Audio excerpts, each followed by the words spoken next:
Você lembra daquele caso do rato na Coca-Cola? Um senhor que supostamente teria encontrado a cabeça de um rato dentro da garrafa do refrigerante. Que nojo! E ele estava com diversas sequelas físicas e mentais porque tinha bebido apenas um gole do líquido. E o caso gerou tanta repercussão que a própria Coca-Cola resolveu se manifestar. Mas o que deu no final das contas? Esse caso era verdade mesmo? Ou esse senhor estava inventando tudo a fim de conseguir alguma indenização? E por onde ele anda nos dias atuais? Hoje nós vamos relembrar o caso mais polêmico da gigante fabricante de refrigerantes. Eu sou o Marcelo, fica comigo que depois da vinheta eu te conto. Que a Coca-Cola é uma das maiores empresas do mundo, disso eu tenho certeza que você já sabe. E hoje ela está presente em mais de 200 países. Estima-se que no total sejam vendidos mais de 1,7 bilhão de unidades do refrigerante por dia. E segundo a própria fabricante, o refrigerante está disponível para 99% da humanidade. Ou seja, se você ir viajar lá no sul da África do Norte, você vai encontrar Coca-Cola. Só na Coreia do Norte que não, é 1%. É mesmo, né, mano? Será? Tá aí a dúvida. Será que tem Coca-Cola na Coreia do Norte? Não sei, mano. Eu acho que tem, mano. Eu acho que deve ter. Não, deve ter, não é possível. Só Deus sabe. E a senhora Coca-Cola já possui mais de 100 anos de idade. O refrigerante é vendido em 3 tipos de embalagem, né? A famosa latinha, né? A lata de alumínio. A garrafa de vidro, né? Ela é bem pouca, mas ainda existe as coquinhas KS, que a gente chama, né? E tem também a famosa garrafa PET, né? A de 2 litros, 3 litros e a litraço de 4 também, você já viu? Não, engraçadão, hein? Agora, em 2013, começou a repercutir uma história um tanto quanto polêmica, né, nas redes sociais e até mesmo na televisão. Nessa história, um senhor alegava ter comprado o refrigerante mais famoso do Brasil, depois do Dolinho, e que numa dessas garrafas, acredite se quiser, tinha a cabeça de um rato. Isso mesmo, você não ouviu errado. Que absurdo! O ano era 2000 e um senhor já de idade chamado de Wilson Batista de Rezende, morador da cidade de São Paulo, e segundo o relato do próprio senhor, num dia qualquer ele tinha comprado um fardo de garrafas de Coca-Cola. Continha aí nesse fardo 6 garrafas do refrigerante. Bom, e ele mesmo alega que ele tinha uma ótima saúde, ele era vegetariano e praticante de atividades físicas. No dia seguinte da compra, ele colocou uma das garrafas na geladeira para tomar, é claro, aquela coquinha gelada. Quando a coca gelou e ele resolveu tomar, bastou um gole, né, do refrigerante e ele já começou a sentir como se um ácido estivesse corroendo ali o seu esôfago e o seu estômago. Então, nesse momento, ele cuspiu o resto que tinha em sua boca e ele alega que já cuspiu, tinha até sangue no meio ali. Ou seja, o cara bebeu ácido sulfúrico, né, no lugar de Coca-Cola. E já senti um gosto de sangue aqui dentro. Comuniquei com a empresa não me deu socorro médico. Eu procurei um médico que me deu o diagnóstico que eu tive naquele exato momento uma intoxicação exógena. Bom, quando ele olhou para a garrafa, ele notou diversos resíduos estranhos, como se fossem pelinhos misturados ali no meio do líquido. Foi quando ele pegou então as outras 5 e notou que todas tinham restos de supostamente o que seria um rato. Ah, eram todas então, não era uma? Todas, eram 6. Caraca, o cara comprou o fardo premiado. Então. Inclusive, nenhuma das garrafas era possível você ver praticamente a cabeça inteira do rato. À primeira vista, é difícil identificar o volume maior, mas basta rodar a embalagem e o contorno fica claro. Orelhas e focinho. A possibilidade de violação da embalagem foi descartada pela perícia. Bom, e segundo o relato dele mesmo, ele ligou imediatamente para o atendimento ao consumidor da Coca-Cola. E é claro que o atendente aconselhou, o senhor Wilson a ir direto ao médico e que no dia seguinte um representante da marca iria até a casa dele. Bom, ele foi até o médico então e fez uma lavagem ali no seu estômago e retornou para casa, mas na mesma madrugada ele disse que continuou passando mal, tendo dores abdominais. Ele chegou até a comentar que estava até defecando sangue. Tá com diarreia, com sangue. Pensa, o bagulho estragou o cara mesmo, né? Bom, no dia seguinte, então, um representante da empresa foi até a casa dele e esse rapaz ele já chega na casa do Sr. Wilson já com 8 fardos de Coca-Cola, contando numa média aí de mais ou menos 42 garrafas de Coca-Cola, e o Sr. Wilson disse que esse cara estava entregando esse monte de Coca-Cola para ele de brinde. Passar o pano. Pra passar o pano. Entendeu? Mas o que eu já acho um pouco estranho, o cara tava passando tão mal, né, cagando sangue os caramba, e ficou na casa dele. No outro dia tinha, né? Enfim, essa história parece que tem alguns furos de roteiro, mas vamos continuar. E, ó, você que gosta de Coca-Cola, liga lá, reclama que tem um ratinho na sua, no outro dia você ganha 50. Vai dar certo. Confia. As ideias, meu irmão. Bom, o funcionário disse, né, que era um brinde ali pro Sr. Wilson, e aí ele pediu as 6 garrafas de Coca-Cola que ele tinha, né, que tinha ali os resíduos de rato, para ele poder levar para perícia. Bom, é claro que o seu Wilson ele se recusou a entregar, né, os refrigerantes, ele entregou somente 2 garrafas para fazer perícia e ficou com o resto para ele. Bom, o funcionário então disse que em 15 dias mais ou menos sairia um laudo dizendo o que tinha lá dentro da garrafa. E ainda na primeira semana, Wilson alega que começou a ter queda de cabelo, irritações na pele e fisgadas musculares. Enquanto isso, os dias passavam e nada do laudo dizendo o que tinha dentro das garrafas. Mais de um mês depois, ele sempre ligando lá, né, no atendimento, perguntando o que estava acontecendo, se já tinha o laudo, foi dito para ele que esse funcionário que tinha ido até a casa dele não trabalhava mais na empresa e eles não tinham mais notícia dessas 2 garrafas. Ou seja, supostamente a Coca-Cola então teria dado um fim aí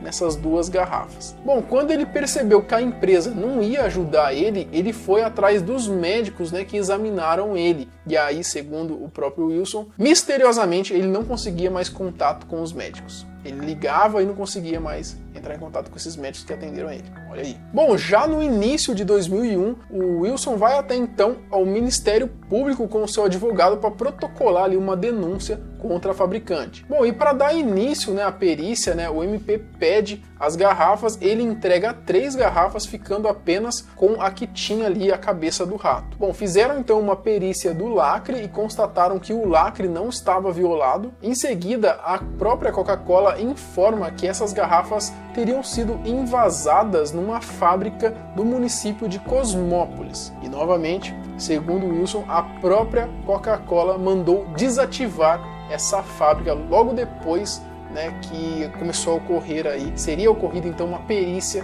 nessa fábrica. E a Coca-Cola mandou os agentes do governo fazerem perícia numa fábrica que ficava em Jundiaí, que teoricamente não teria nada a ver com a fábrica de Cosmópolis. Fico imaginando o Celso Russomano no meio dessa briga aí, velho. Peitando a Coca-Cola, pensou? Chama a polícia. Chama uma viatura. Agora, o que muitas pessoas indagaram foi do porquê ele se manifestar e aparecer na mídia e nas redes sociais só em 2013, sendo que isso começou a acontecer lá no começo dos anos 2000. Bom, basicamente, como eu te disse, ali em 2001, mais ou menos, ele entrou com uma ação no MP, e aí, cara, foi a justiça tão enrolada que joga pra ele, joga pra Coca-Cola, a Coca-Cola faz isso, faz aquilo, enfim, resumindo, cara, ele ficou enrolado até basicamente 2013. Foi aí então que ele, daí sim, resolveu se manifestar nas redes sociais, né, e começou a chamar a atenção das pessoas, porque ele começou a fazer uma greve de fome na frente ali onde era o Ministério Público.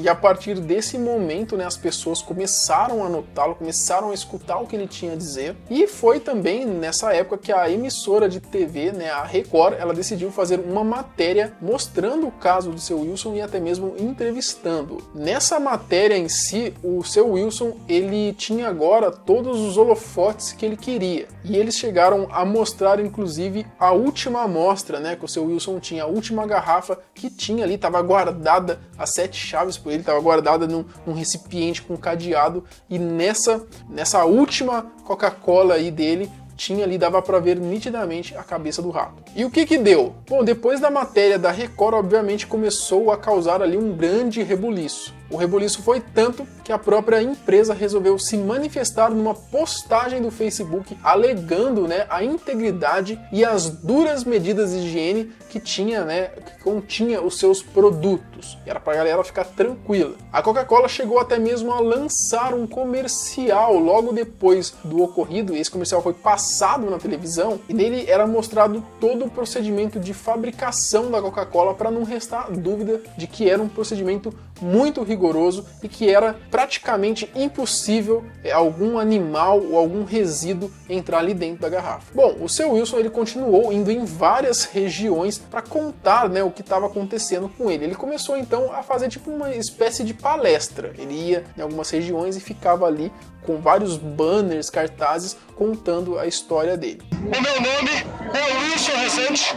Hoje eu estou quase paralítico porque bebi Coca-Cola contaminada com restos de rato.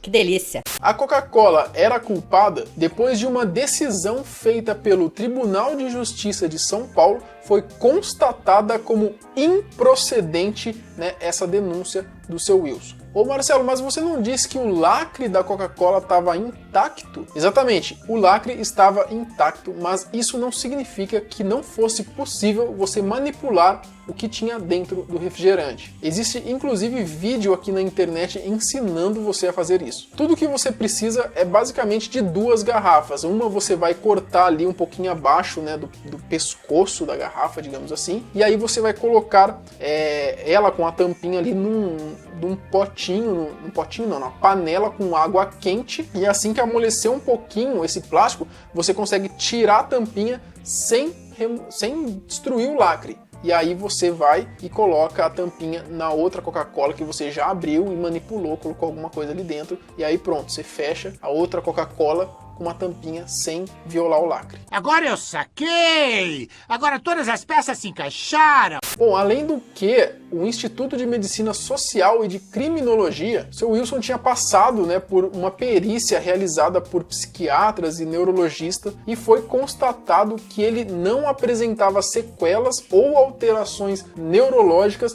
relacionadas ao evento. Além do que foi constatado também que o seu Wilson possuía, né, era portador de transtorno de personalidade e comportamento devido a alguma doença, lesão ou disfunção cerebral. Bom, mesmo depois da justiça tendo dado ali a causa ganha para a empresa Coca-Cola, a Record não fez mais nenhuma outra matéria mostrando ali o outro lado da história. Na verdade, o que eles fizeram foi colocar uma matéria no site deles ali, meio que fazendo uma meia-culpa, sabe? E bem meia boca também a matéria, bem curtinha, só mostrando ali que a decisão do juiz ali, final, tinha sido julgado improcedente. E a Justiça de São Paulo julgou improcedente a ação movida contra a Coca-Cola por um consumidor que diz ter tomado refrigerante com pedaços de rato. E é óbvio que essa meia-culpa da Record não atingiu nem 1% das pessoas que acreditaram, né, nesse conto da carochinha. E isso fez com que milhares de pessoas acreditem até hoje que essa história do rato na Coca-Cola é verdadeira. Bom, então compartilha esse vídeo aqui para quem acredita ainda nessa história. E antes que falem algo, eu não tô sendo pago pela Coca-Cola para fazer esse vídeo. Eu queria muito, tá ligado? Mas não tô. Tanto que esse assunto do rato, né, nem tá em voga no momento, né? O caso foi em 2013